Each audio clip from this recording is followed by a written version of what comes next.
नमस्कार दोस्तों। दिलकुश नाम का एक लड़का होता है जो छोटे से गांव के अंदर रहता है। उसने कई बार पेपर दिया एग्ज़ाम का, मतलब कॉम्पिटिटिव एग्ज़ाम का पेपर दिया, परंतु उसका कई बार सिलेक्शन नहीं हुआ। घर वाले बहुत परेशान थे। वो 100% अपना देता नहीं था, सिर्फ घूमने, थोड़ी देर घूमता, इधर-उधर करता और थोड़ी देर पढ़ता, बस ऐसे रहता था। घर वालों ने एक दिन परेशान होकर उससे कहा, या तो तू पूरा पढ़ाई पे ध्यान दे, वरना यहाँ से निकल जा, क्योंकि हमसे तेरा खर्चा नहीं सहाला जाता।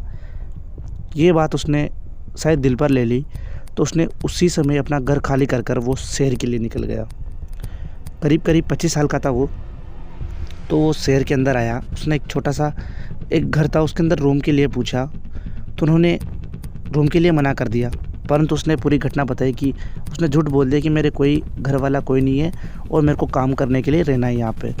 तो वो जो छोटा-सा घर था, उसके मालिक ने हाँ कर दी और वो वहाँ रहने लगा। उसने एक स्कूल के अंदर ही चपरासी की नौकरी कर ली थी। करीब-करीब 15,000 रुपये उसको महीने आते थे। वो करीब 5,000 रुपये इधर किराया देता था और फिर 10,000 में अपना खर्चा चलाया करता था। करीब 3 महीने बीत गए उसको शहर आए हुए, परंतु उसने अभी तक अपने घर वालों की कोई भी हाल-चाल नहीं पूछा था। लड़का भी थोड़ा बदतमीज़ टाइप का था। अब जो वहाँ का घर वाला था, उसने कहा कि हमने ये घर बेच दिया है। वो जो रूम पे रहता था, मकान पे, उसने कहा उस घर के मालिक ने कि हमने ये घर बेच दिया है और अब आप अपने हिसाब से दूसरे घर में चले जाइए।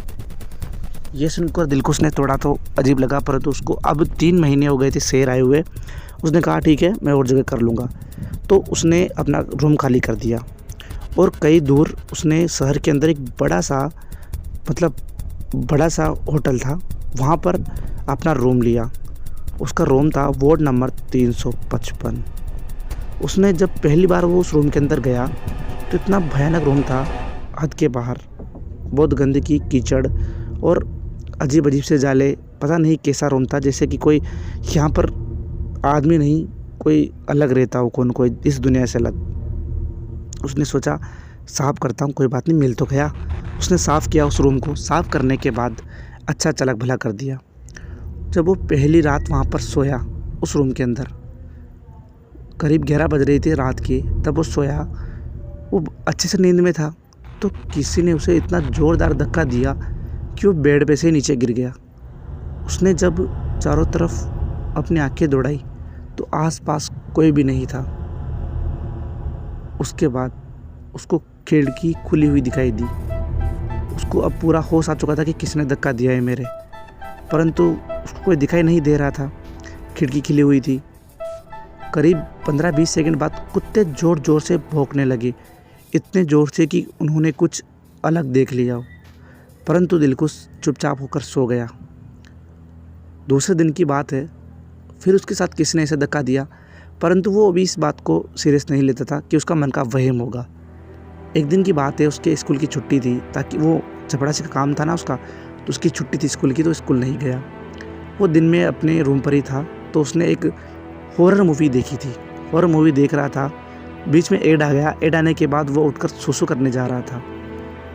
तभी उसने अपने घर के, अपने रूम था उसके एक कोने पर देखा, तो एक काले कुर्ते में आदमी उस पट्टी, मतलब घर की रूम के ऊपर कोने में लटका हुआ था और उसी को अपनी बड़ी-बड़ी आंखों से देख रहा था। ये देखकर दिलकुश की सांसें थम गई। उसने आंखें मली और दोबारा देखा तो वहाँ पर कोई नहीं था। उसने सोचा कि ये मेरे मन का वहम है, शायद ऐसा। तो उसके बाद वो खाना वाना खा के तैयार हो जाता है और अब सोने के लिए जाता है, क्योंकि वो थक चुका था। उसके बाद वो सोता है। करीब 12 बज चुके थे और वो सो रहा था। तभी दरवाजे पर ज़ोरदार की नोक होती है उसके रूम पे और दरवाज़ा खुल जाता है।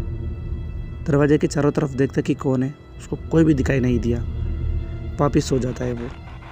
करीब 5 मिनट बाद कोई उसको ज़ोरदार का धक्का देता है और वो बेड से गिर जाता है। अपना होश संभालते हुए वो जब देखता है तो उसको अपने सामने खड़ा दिखाई देता है उसको एक आदमी काले कपड़ों में, जिसके सिर पर साफा बंधा हुआ था और वो अपनी बड़ी-बड़ी आंखों से सिर्फ दिलकुश को ही देख रहा था। दिलकुश की हार्ट बीट इतनी बढ़ चुकी थी कि अगर थोड़ी देर और रहा तो उसका वहीं इंतकाल हो जाएगा। थोड़ी देर बाद दिलकुश डरते हुए पूछता है, आप कौन हो? उसके बाद सुबह हो जाती है। सुबह होने के बाद चारों तरफ पुलिस ही पुलिस थी और अंदर लाश पड़ी हुई थी दिलकुश की। जब पोस्टमार्टम के लिए उसको बॉडी को भेजा गया तो पता लगा कि इसका हार्ट अटैक के कारण इसकी मौत हुई है। पता नहीं वो काले सेपे वाला आदमी कौन था, न जाने उसका रूम से क्या रिलेशन था, पता नहीं, परंतु दिलकुश ने अपनी जान खो दी एक छोटी सी लापरवाही के लिए। उसको पता नहीं था कि रूम कैसा है। दोस्तों, कहानी अच्छी लगे तो वीडियो को लाइक करते, चैनल को सब्सक्राइब करते। मिलता हूँ आपसे अगली कहानी में, तब तक के लिए बाय बाय।